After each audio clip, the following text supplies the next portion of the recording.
heavily throughout the week. Now they're coming back from having surgery or whatever reason they're in the hospital for. So when would you want to assess? When are they most likely to start having those withdrawal symptoms? Or what key points would you want to know? Right, when their last drink was, because we need to know that first. Now, they may or may not tell you that. They may not be honest, but 68 hours after their last drink. So you're both correct, right? So that's when we should start to see kind of early signs of withdrawal, which would be what? We're talking alcohol. Sweaty, shaky maybe. Might have mood changes. There might be more subtle signs early on. They might be nauseous, vomiting, okay? And then after 8 hours, so now we're 8 to 12 hours or even 2 to 3 days later, what are some things that we'd really want to watch for? Seizures, DTs, right? So delirium tremens. So are they really shaky and very agitated, very irritable? And are they confused? Are they starting to have confusion, or maybe they can't remember what they did before they came in, and that's something they could remember before?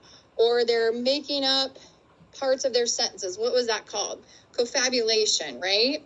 So the brain starts kindling at this point. It needs that alcohol to keep them stable, right? Or they're going to potentially start having DTs. How do we assess that? The CWA scale, right? So we go through this kind of scenario of what is their mood, what does their orientation look like, are they really shaky, right? And we don't ask them, like, hold out your hands, let me see. But maybe if they're taking a drink of water, we monitor to see, okay, are they, like, really, really shaky? Are they sweaty? Can they not sit still in the bed? Maybe they're pacing in the room. Those would all be signs like, okay, we're starting to see some major withdrawal here, and we probably should be assessing them more frequently and maybe even doing an intervention. Like what? What would we give them potentially? Kind of med are we going to give them? Ativan, lorazepam, right? So usually we'll give them something if they're too agitated, there's a risk they're going to seize, they're showing signs, their CWA scale is increasing, right? So usually anytime you have someone who suspected alcoholism, you're going to have an order to follow a CWA protocol in most facilities, I would say. And as nurses, if you don't see that, or maybe they didn't realize that their addiction was a problem, once I took care of a lady who came in with a horrible GI bleed, and they couldn't really figure out what was going on. Well, then later it came out that she was drinking like a bottle of wine a night. Well, now she'd been in the hospital. This wine was basically eroding her gut. She didn't really say, no, I don't abuse alcohol, because in her mind that wasn't abusing alcohol. It was just, oh, I just have my wine at night. And it maybe started as an ounce and turned into 20 ounces, right? So you really have to do a good assessment if they're having any of those symptoms, any of those changes that alcohol can do to your body. Liver obviously is the biggest one, but those are going to be late signs that you see when somebody's liver is truly damaged. But are they having any other issues going on? Could they be an addict? Then maybe we need to say, hey, should we do the CWA scale on this person? Or be aware that they could be withdrawing soon, okay? So let's turn it to, so we also talked about prenatal abuse. So what are some things that can happen to that fetus if the mom is abusing? What if they're smoking? If they're smoking, what does that happens to that baby? Preterm births, or they can miscarriage, right? Women don't always realize how detrimental smoking can be. They often think, oh, it's fine. I smoked through my whole other pregnancy. That kid's fine. But it can cause like premature birth. It can cause growth defects, learning effects later on in the kid. What about cocaine? If somebody's snorting cocaine, shooting up cocaine, and they're pregnant, what is cocaine? What kind of drug? A stimulant, right? So what is it doing to your body when it's first ingested or in the vein? Massive vasoconstriction, right? So what's happening to that fetus? If the mom's body is major vasally constricted, they're not getting blood flow, right? So what can happen to that baby? What? It'll be hypoxic. It can actually have a cerebral infarct. So basically the baby can have a stroke in utero. Cerebral infarct is a stroke, right? Because all of a sudden we're shutting their blood flow off because it is all shunting to this addict. They're majorly vasoconstricting, so your baby's not getting much blood flow, so they can have cerebral infarct. They can be born with a very small head, not proportioned to the rest of their body, which obviously then can cause major developmental delays, major cognition issues for that baby lifelong, right? Plus, now you have a baby that's addicted themselves, so they're going to be what when they come out? Addicted, right? So very irritable, very high cry, okay? Let's talk about some other substances. So risk factors, your book says being male. I would not put all my money on just being male. We know that there's a lot of females that are just as big of addicts as males. They say the onset happens in 20 to 30 years old. Would you guys agree with that statement? Or do you see it in younger people sometimes? Depends on what the substance is. Good point. Environment. There are people who are addicted very, very young age, right? We talked a little bit about if you grew up in a culture where alcohol is very accepted, or you see the only time your parents are happy or showing you love is when they're shooting up heroin. Well, then maybe that kid is going to start using as well at a very young age, right? There are certain gangs where they will have kids use and abuse drugs very early on as part of their like gang initiation, right? I came from North Omaha. I've seen a lot of crazy stuff. Very true, though. Very realistic. It's just part of their culture. You want to be in this gang, you want to be a part of this family, you're going to use too. So not always 20 to 30, but your book says 20 to 30 years old, but it can affect at any age, right? But the more addictive behaviors they have early on, obviously the more risk they're going to have as they get older. If they have an underlying depression, anxiety, very low self-esteem, remember they might use addiction as a Band-Aid fix, or any sort of trauma, abuse, neglect as a kid as well. Family history of addiction is huge. We know that there is definitely a genetic component. People who are addicts and their parents are addicts, their brains are just wired a little bit differently. They process their neurotransmitters differently. A lot of research done on that. Peer pressure can lead into that. Underlying mental illness, lack of family involvement, using highly addictive drugs, or maybe they have a very addictive brain and they started out with maybe smoking a joint with their friends, but it made their brain crave that and want it much stronger and much more because of how their brain is wired. So then they continue to smoke weed and maybe it's not enough. So now they have to add in something else to give them that kind of euphoric feeling, right? So a lot of times they'll have like co-occurrence or co-addiction where they'll be addicted to multiple things. Maybe they slam alcohol and then they do heroin as well because they need like a bigger high, right? Because over time their body's going to build a big tolerance. Okay, let's talk a little bit about impaired nurses. So nurses are one of the bigger risk groups to have to deal with addiction. Why do you think that is? Easily accessible, right? You guys will be handling lots and lots of drugs, and you work in a very high stress environment, right? Is your mental health all in check? Are most nurses' mental health in check? Maybe, maybe not, right? So somebody's stressed, maybe already has some underlying mental health. Maybe their brains are wired to form an addiction. It's very accessible to them. So how would we know if a nurse is impaired? What may they present like? What would be some red flags? What do you guys think?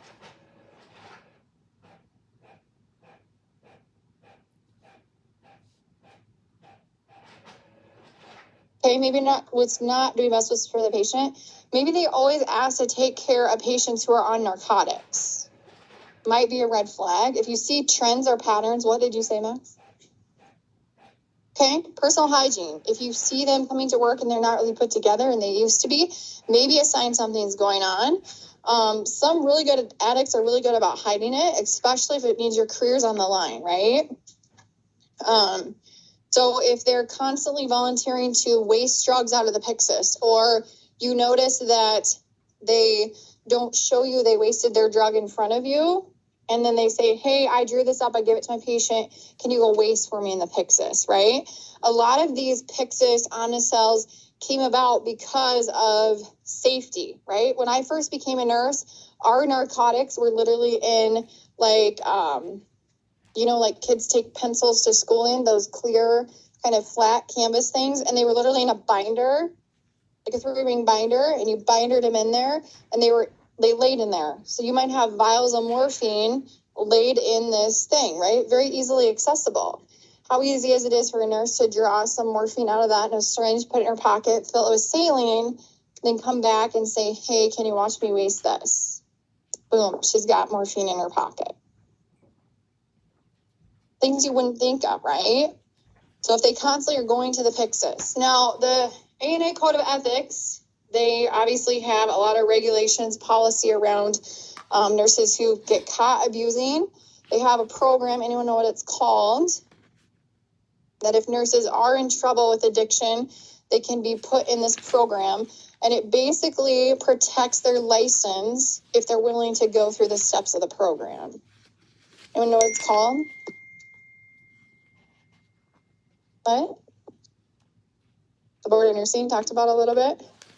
So, is it HCAP? I just lost it. It's like HCAP. Somebody Google it. Board of Nursing addiction program. So I worked in Sioux Falls with a nurse practitioner, or a nurse, last summer in the lab there, who was a nurse anesthetist, diabetic, so he had an insulin pump, and he couldn't find a nurse anesthetist job in the Sioux Falls area because they were very saturated. This was just a couple years ago. So he was doing some locum work, was away from his family, got kind of depressed, started stealing fentanyl and injecting it into his insulin pump, his pump, right? He had access to all these drugs in the world. He was a nurse anesthetist. Well, he did a locum job in Marshall, Minnesota at a brand new hospital, and they had cameras, and they caught him on camera stealing fentanyl and injecting it in himself. So he had to turn himself into the Board of Nursing. There was a trial, just like if you committed a crime, there's a trial, the period that they go through. And then basically he has to go to drug and alcohol classes. His license is suspended temporarily. He can earn it back, but he has to prove that he is taking the steps, right? It ruined his career, basically, because who's going to hire him? So he can get his license back from the Board of Nursing, but what happens when he goes to apply for another job? Why haven't you worked as a nurse anesthetist for 2.5 years? Well, because I was in this HCAP program. It's HPAP, thank you. See, I wasn't that far off. HPAP program. So they have to go to drug and alcohol classes. They can do random drug screens whenever. They can call them up and say, hey, you need to go do a drug screen today. They can come to their place of work and have them do a drug screen. So very much ruined his career. Because will he ever be able to work as a nurse anesthetist again in the state of South Dakota? Probably not. We're a small state, right? It's public knowledge. So financially, that's a big burden because obviously nurse anesthetist wage is way different than a nurse's wage, right? So a lot of nurses will struggle with this. So we have to be non-judgmental, report them to the supervisor. If you ever do suspect that a nurse is using or abusing, if they want to take care of those patients that constantly need narcotics, but then you notice the patient's pain is really not controlled during that nurse's shift, might be a red flag. Are they taking the drugs and saying they're giving them to the patient? Or if they're calling the provider to get more and more doses when that wasn't necessarily needed prior. So those are kind of red flags you can watch for. And then help them get the resources they need. So also, as you guys are becoming future nurses, I don't know if they alluded to this, but you have to be very cautious of your license as far as alcohol. So if any of you get a DUI or have had a DUI, MIP, anything, before you take your boards, you have to report that to the board of nursing. While you're a nurse, if you get any of those violations, you also have to report that to the board of nursing. And even though you're not working when it happened, they potentially could suspend your license and make you go through the HPAP program. So I worked with a nurse. He got a DUI in Lincoln. He reported it to the board of nursing, called on the weekend, left a message with them. He never heard back from them. They thought he never reported it, tried to suspend his license or take his license away for good. And he luckily had the voicemail recorded. He was smart enough to record his voicemail to them saying, hey, I did contact them. But he ended up getting a personal attorney to fight it because they tried to deny his license forever. So just a little key piece, protect your license when you guys get them very, very soon because they take it very, very seriously. Okay, so that's all I'm going to say about that. So let's talk about marijuana or cannabis. So we know it can affect the respiratory system, reproductive system. It causes euphoria and relaxation. It can cause hallucinations. In the long term, if they continue to abuse it, or if it's laced with something else. So as they're withdrawing from it, what signs and symptoms will you see? This, so irritability, aggression, anxiety. They might not be sleeping for days. Their appetite, lack of appetite. Now, remember, when they're high, their appetite is increased, right? But when they're withdrawing, these are the symptoms that you're going to see. Restlessness, depressed mood. They could be sweaty, diaphoretic, massive headache. So often people who abuse, it's not necessarily that they love the feeling of being addicted. It's that the withdrawal symptoms are so bad. And I know I've said that before. But a lot of times it's this rebound effect of when they're coming off the drug and the cravings that are so strong that keep them going back. So even though they might want to seek treatment, they might want to stop abusing, they physically have wired their brain differently to where it's not going to fire dopamine no matter what they do unless they have this drug. So they feel awful when they're withdrawing, right? So a lot of times that's what makes them go back. So CNS depressants, we've already talked about alcohol. People can overdose on benzodiazepines or barbiturates. Sometimes they have cross-dependence intolerance, so they may be taking alcohol and it's not enough. So then they think, well, let's mix my alcohol with some Ativan or Xanax or something that will help give me that feeling that I like. So risk of accidental overdose and death, this happens frequently. They get mild sedation. Eventually they'll fall into a coma and then death. So if somebody comes to the ED and their family member says, well, they took a whole bottle of lorazepam, it's empty, they're drooling, they're not really being aroused, we can give them this drug called flumazenil. It'll reverse the benzos in their system. So it can be used specifically for benzos, so kind of like an antidote if they do OD on that. So what do we need to monitor for as nurses? What's going to be our priority of anyone who's OD'd? Find out what substance they OD'd on if we can. A lot of times we might not know, right? It might be a G-Endo that was dropped at the door, or they come in and then they slip into a heavy sleep.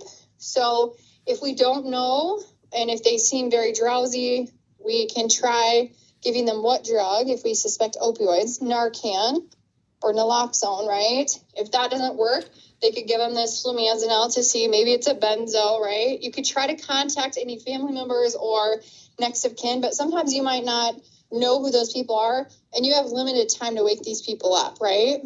Because eventually they're going to start to slip into a coma, their respirations will start to slide, they could die on you very quickly. So they try to keep them awake. They can induce vomiting.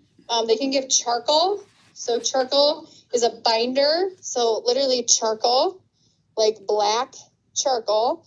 It's a binder. So it will bind to that alcohol or whatever substance is in their stomach or in their gut. It'll absorb it so that it's not being sucked up by their liver and making them worse, right? Or into their bloodstream. So if you have somebody that comes in and is severely intoxicated, and their blood alcohol is through the roof. And, if we don't do something to kind of get this out of their system, that it's going to become a bigger issue. Like they're going to fall into a coma or potentially could die from this. They will have them try to drink charcoal. So it is literally black. It tastes and smells like you would expect charcoal to taste like. So it's very, very nasty. A lot of patients will refuse it. So they'll put an NG down them and they'll push it down into their gut because you want that substance to bind to this charcoal and then they'll excrete it. So I've seen in EDs where they've had to put NGs down somebody who's intoxicated. So you can imagine how fun that will be. Or if they do drink it, they'll end up puking it right back up because sometimes once it hits the gut, it's horrible, right? Imagine drinking charcoal. Even if you were intoxicated, it still tastes terrible. I don't know from personal experience, but I've seen people get it and they barf it up. It is a huge mess. Or oftentimes they'll have to put an NG down and then just shoot it down with a syringe. So they give pure charcoal. It binds to whatever substance, and then that way it prevents them from experiencing the effects of whatever substance they ingested. So what would be kind of our priorities of somebody in this situation who OD'd on a CNS depressant? What would be your priority, like nursing assessments? Airway, of course. Yep. Monitor their respiratory status. What do you expect their vital signs to be? Very low, right? If they took a CNS depressant, it depresses their system, right? So their respirations are going to be low, heart rate's going to be low, blood pressure is going to be low. You want to keep them awake. You don't want them to fall asleep because they can slip into a coma. And then we have to try to get this alcohol or whatever substance out of their body before it causes more damage. Okay, so when they're withdrawing, they're going to be nausea, vomiting. Their heart rate might start to go up. So remember, anytime somebody takes something that is a depressant, when they withdraw, it's going to make them more hyper. If they take a stimulant, they withdraw, they're going to be more down, right? It's kind of the opposite effect. So very irritable, have tremors. This is when we're going to be doing the CWAS scale. They might not sleep or kind of be in and out of sleeping, but not really getting true sleep. Risk for going into seizures. So what kind of meds might we have prepared to give them? Anticonvulsants. Okay. Let's talk about stimulants. Cocaine, crack. So people who abuse cocaine, it gives them an extreme high, right? It's a vasoconstrictor. It's very, very highly addictive. It is like fireworks to the brain. So if somebody takes a snort of coke, inject it, it's like their brain is like, woohoo, party time, right? Super, super high stimulant. Very, very addictive. The next time they use it, they're going to have to use more to get the same effect. So that's why it's so addictive. So their brain recognizes like, ooh, that made me feel really good, and I want more. So it has a very, very strong craving for it as well. So that's why sometimes they continue to use it. Also, when they're coming off of a stimulant, they have a huge risk of depression because they're on this mega high, and then the pendulum's going to swing, right? And then they're super duper depressed. They feel terrible. So then the only thing that's going to make them feel better, let's do another hit, right? I got to get this stimulant back in my system. Okay. Other stimulants, amphetamines, so meth, often taken in combination with other drugs. Or maybe they'll do cocaine and meth and heroin, meth and opioids, alcohol, a combination of all, right? So they're highs and lows. So what do we know about meth? Any of you know people that use meth? Meth abusers, what do they look like? Very skinny, very shaky. What? Missing teeth.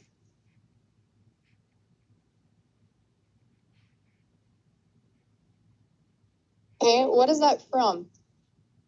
They like pick at their skin constantly, right? So they pick at these skins, and that's mostly when they're withdrawing. They get this kind of like their skin is crawling when they start to withdraw. So yeah, they're often pickers. They have extreme weight loss, extreme irritability. It can affect we obviously know they lose their teeth, right? Very hyper. they might be up for days, right? Because it's a stimulant, right? Their brain was on fireworks. So they get this super high until they crash. And then it's going to be a huge crash. So what do we need to assess when they're coming off of their stimulant? What are they at risk for? Suicide. Big risk for suicide, right? So when they're withdrawing, they're going to have major depression because of this huge, right? Their brain was super euphoric, super excitability, and now they're crashing. So fatigue, they'll have extreme cravings for that drug because they hate this feeling, right? They hate how they feel when they're withdrawing from a stimulant. So they will do whatever it takes at whatever cost to get this drug back in their system. Remember, once they've had it once, they might need higher doses. Cocaine, any sort of stimulant, it builds a tolerance much higher than like alcohol or opioids, than downers, okay? Excessive sleeping or insomnia. They may have extreme nightmares, agitation. They'll assess for suicide, weight loss, palpitations. Sometimes they'll treat with antidepressants. When they're withdrawing, a lot of people on cocaine can have major chest pain and palpitations. So they might present to the ED kind of panicking, like they feel short of breath. Maybe they're having chest pain. Their heart feels like it's racing. And so we might think, oh, here's a cardiac patient coming through the door. And then we start to do an in-depth history or assessment. It's like, no, wait, I think they're withdrawing from the use of cocaine. So when do you think their withdrawal period is going to be the worst? I don't think your book really goes into this either. Because I know you guys read your book over the 2 snow days, right? When do you think they start withdrawing from cocaine use? It stays in their system a little bit longer. It's usually 6 to 8 hours after their last hit, but it can even be up to 3 days later. So it depends on what their tolerance is, how much drug they had in their system. Did they use more than just one thing? Because a lot of times they'll use multiple drugs to continue this high, right?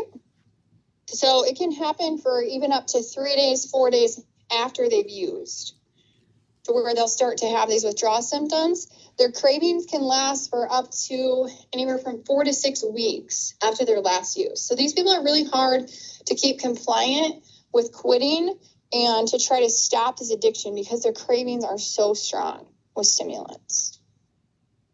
Okay? So let's switch back to opioids, so downers. So your morphine, Demerol, codeine, hydrocodone, oxycodone. So sometimes you have people who are addicted to these and it's not by their fault, right? Maybe they weren't given good education about opioid use. Maybe they truly have a medical condition like chronic back pain, or they were injured and they become addicted, right? You guys have probably seen for a while, I haven't seen it air for a while, but there was a commercial that used to play all the time on the radio, and it's a guy from Forestburg who was on this commercial, and he had an injury or some medical issue. He started taking opioids and he became addicted. And then he had to go through treatment. He talks about losing his job and losing his friends. And it's like it was a commercial for a helpline. But he had no intention of becoming an addict, right? And I think that's an important piece to consider as nurses, that just because you're taking care of somebody who's an alcoholic or maybe addicted to drugs or addicted, it probably was not their life goal to become an addict, right? Maybe they were in a situation where they took a drug for something else. Maybe they had severe depression, severe mental illness. Maybe they had some traumatic life event happen to them. Maybe they had a medical illness. Maybe they fell and broke their leg and then they became addicted to opioids, right? It was not their goal to be like, yeah, I think I'm going to turn my life, destroy my life and all of my relationships and become an addict, right? If you went and interviewed addicts, I don't think anybody, that was their plan, right? So we need to not be judgmental whenever you're taking care of them. And people who get addicted to opioids, sometimes it's truly not their fault, right? Sometimes their brain is wired enough that they got that one dose and it was like, oh, I really liked that. I need more to be able to function. Now, I will say, like, the pharmaceutical industry, the government in general, the FDA has really, really cracked down on opioids and how they're prescribed and the amount they're prescribed. When Ty Eschenbaum was here and he talked about when he went through his cancer and he had a lot of pain, they just gave him Oxycontin, like a 17-year-old kid on Oxy. Was that a bright idea? No, but we didn't know any different back then, right? I have worked with patients where they have been given doses of opioids that would kill any of us normally, but because of their physical problem, they needed that to function. But then there's what happens when we correct their problem and now they have to withdraw from these, right? So it's not always their problem, right? Heroin. So what do we give if somebody's addicted to heroin? It's up there. Methadone, which is what? What does it do? It reduces the craving, remember? So we briefly touched on this last week, or was that Monday? Seems like that was so long ago. So if somebody's addicted to heroin, we can give them methadone. There's a lot of methadone clinics in bigger cities. So Sioux Falls has literally a methadone clinic where they just hand out methadone all day to people who are addicted and they know they're addicted, but it helps decrease the craving. So it's a way that they can work towards quitting altogether. So what do we give for opioids that reduces the craving? Anyone remember the drug we can give? Sounds like naloxone, naltrexone.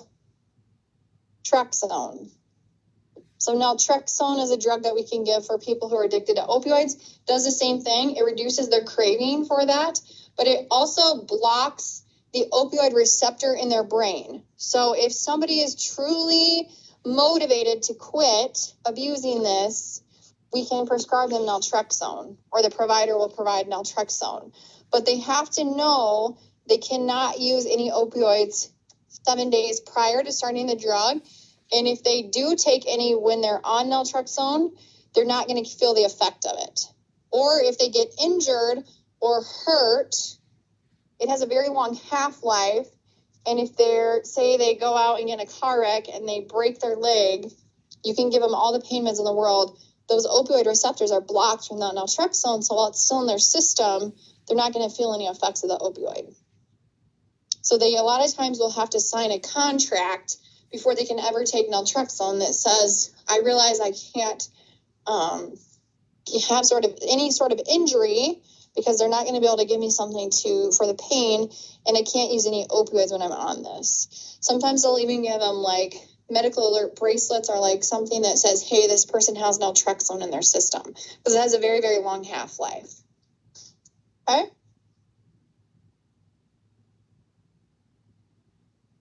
So if somebody's withdrawing from an opioid, they're going to be sweating, running nose, tremors, irritability, weakness, diarrhea, fever, very unpleasant, but not life-threatening. This isn't going to kill them, where sometimes people who are actually withdrawing from stimulants, it can almost feel life-threatening to them.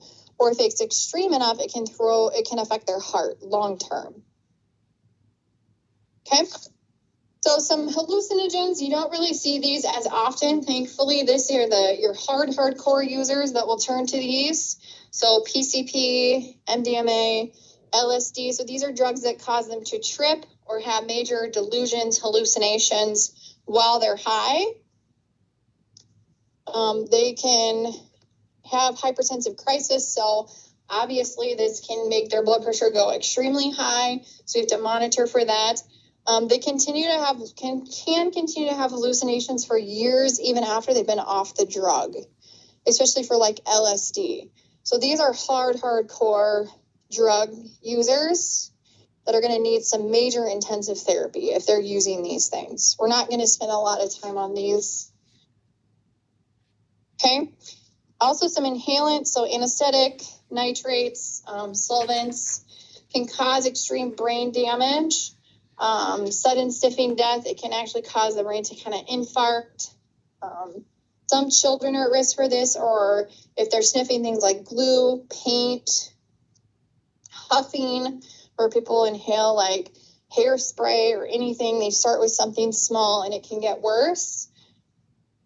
Usually if people are inhaling or abusing inhalants, they have some sort of underlying mental health, and they can't they don't have access to any other drug, right? It's usually not an addiction of choice because it can be uncomfortable. It can have a lot of side effects, but it will damage the neurons, damage the neurosystem. So to do a good neuro assessment, good cognition assessment, you don't see this very often, I would say, in general. People are more likely to use like opioids, heroin, cocaine, those sort of things. So what are we going to do for pharmacologic therapy? We've already kind of talked about this. So benzodiazepines we can give for what? If people are withdrawing from like opioids, if they're withdrawing from alcohol, they're very irritable, very high strung, we can give them these to kind of calm them down. What do we use vitamins for? Or thiamine, and specifically, if people are withdrawing from what? Alcohol, okay? To prevent Wernicke encephalopathy. So that's where they get inflammation in their brain due to this lack of vitamin because they haven't had any nutrition and their gut is not absorbing it. So you have to give them this thiamine vitamin, folic acid, multivitamins. Who would we give anticonvulsants to? People who are seizing. So which of those have the risk of seizures when they're withdrawing? Alcohol, opioids sometimes, alcohol is your big one. You give magnesium if their electrolytes are off. So what labs would we want to draw? Obviously toxicology, so find out what's in their system, what did they take, what are they abusing, and then what is it doing to their body? So are their electrolytes off? Might have to draw other levels like magnesium, thiamine levels, and then abstinence medication. So what was this drug for? Disulfiram. What's that drug for? Anti-abuse is the other name for it. What? Right, they get violently sick if they drink alcohol. So this drug is only given to people who are strongly motivated to stop using alcohol. And if they do use it or use anything that contains alcohol, so hand sanitizer, mouthwash, what other things might they ingest that has alcohol, they'll get violently ill. Naltrexone was for what? I just told you guys. Opioids, right? It stops that craving. It blocks that opioid receptor. And then methadone, what do we use it for? Heroin. Stops the craving for heroin.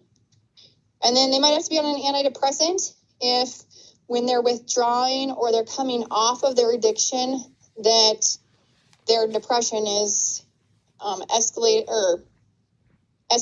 right? So it really is a team effort for people with addiction. We have to check their urine, saliva, hair follicles, toxicology, emergency care for overdose, kind of what to know, what to monitor for is, remember, a stimulant, if they're withdrawing, they're going to act how? More depressed. If they're withdrawing from a downer, so CNS depressant, alcohol, how are they going to act? More elevated, right? So very much a comprehensive approach. Do they have any past history of abuse? Because that's going to be a lot harder to get them to quit if they do have a underlying history of abuse. Do they have any underlying mental health issues? What caused them to turn to abusing or addiction in the first place? Might be important to assess, right? Did they have some major life trauma that happened? Did they lose a job, lose a kid, break up, or have they kind of always had some sort of depression, anxiety? Did they have trauma, abuse, neglect as a child, right? So their short-term goal is for them to admit they have a problem, right? Are we going to get anyone to stop abusing if they're not motivated to do so? No, absolutely not, right? Unless they're ready and they've hit kind of their rock bottom. We talked about that on Monday. So unless they're really ready to quit and make the steps towards getting help, they're not going to change, right? So I think that's a key piece too. Sometimes you'll take care of patients that are extremely addicted, and it's very frustrating to provide care to them. And maybe we don't want to give them opioids because they're already addicted. Remember, they're going to require more opioids because of their tolerance is so high. So even though they have this horrible addiction in their past, that's not our worry at the time, right? Our worry is that we treat the physiological problem so then they can focus on getting the help they need. Or maybe trying to convince them or educate them or give them resources to move them in the right direction to where they'll make the choice to take the steps to try to quit. But until they're ready, we're not going to change their mind, right? Their mind is driven by this extreme, intense craving of whatever they're addicted to. So until they can make in their own mind, like, I really am going to quit because of whatever motivates them. So maybe our job as the nurses is to try to find out what relationships have you burned that maybe you'd like to get back. Maybe it's that, they wake up and their girlfriend next to them OD'd. I'm using your example you gave me. This happened to our cousin who was an addict, woke up, girlfriend is dead beside them. Maybe that's their motivation or their rock bottom to get them to turn around. Maybe they spend some time in prison or in detox to where they truly become completely withdrawn from the substance before they can do a successful recovery, right? Very hard patients to deal with. And unless you truly work like mental health or in an addiction or detox facility, you probably won't be dealing with the long term of this. So you guys need to know the importance of what to look for when they're withdrawing, what does it look like when they're on the substance, then what are we going to do for them in the short term, right? A lot of your addiction counselors are people who've been addicts themselves. And sometimes that's the most helpful for them because they know okay, I'm talking to somebody who knows what I'm going through, right? Because if you've never been addicted to something, yeah, you can talk to them all you want, but they're not going to believe you anyway, right? Because you don't know. Okay. So assess their level of disorientation, assess toxicology. What did they take? What's in their system? Allow privacy. Be real with them. So sometimes we have to be very abrasive or kind of abrupt with them, set rules with them, set boundaries, right? Monitor their vital signs closely. Set limits on manipulative behavior. What if you have somebody who is an addict and they say, I want to leave the hospital, and they sign themselves out AMA? Is that okay? Yeah, it's okay, right? Remember, we're not there to fix their addiction at the time. We're there to deal with their acute problem. Now, the nurse in us would like to fix their overall problem, right? But that is not something we're going to accomplish in a day or 2 days, right? This is a long process. Very high risk for relapse, no matter how long they've been sober or how long they've been through treatment or sobriety. So they can have any sort of trigger that makes them relapse very quickly. So always be kind of cognizant of that. A good health history. What is their nutrition like, especially for alcoholics, right? Because we know that they drink their meals instead of eating meals. Do they take a vitamin? Do they take folic acid? If they suddenly become confused, we have to check their thiamine levels, right? Observe for withdrawal symptoms. Kind of already said all this. Assess their level of consciousness. Are they having delusions, hallucinations? Are they seeing things that aren't there?